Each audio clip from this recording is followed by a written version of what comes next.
Amid worsening relations between Panama and China recently, some Panamanians of Chinese descent and Chinese businesses based in the Central American country have suffered backlash from the situation.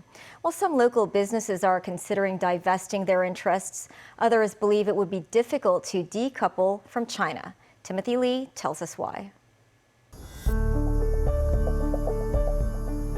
The return of Donald Trump to the U.S. presidency has ushered in a new era of Sino-Panamanian relations. Under the rule of pro-U.S. President Jose Raul Mulino, the Panamanian government accused Hong Kong conglomerate CK Hutchison of violating several parts of its contract to acquire a number of ports on the Panama Canal in 2021. It was also during Mulino's administration that the Latin American nation pulled out of the Belt and Road Initiative and replaced radio towers that use Huawei technology with American alternatives. Besides infrastructure-related disputes, the country's 200,000 residents of Chinese descent have become unwilling participants in this political squabble.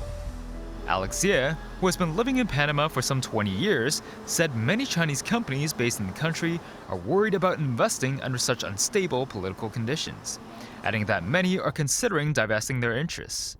He noted these businesses no longer feel safe without the Belt and Road Initiative's presence in the nation, and that it is the Panamanian public that will bear the economic consequences of pulling out of the program.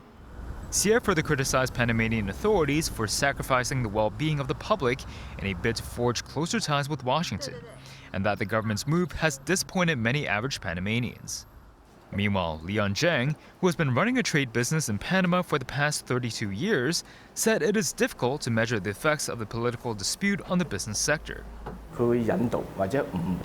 He added that the Panamanian government would deliberately mislead the public to create a negative view of Chinese businesses.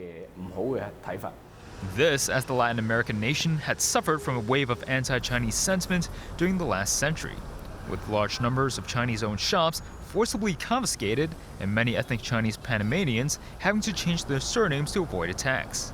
But Zhang believes this tragic part of Panama's history will not repeat itself. Timothy Lee, TVB News.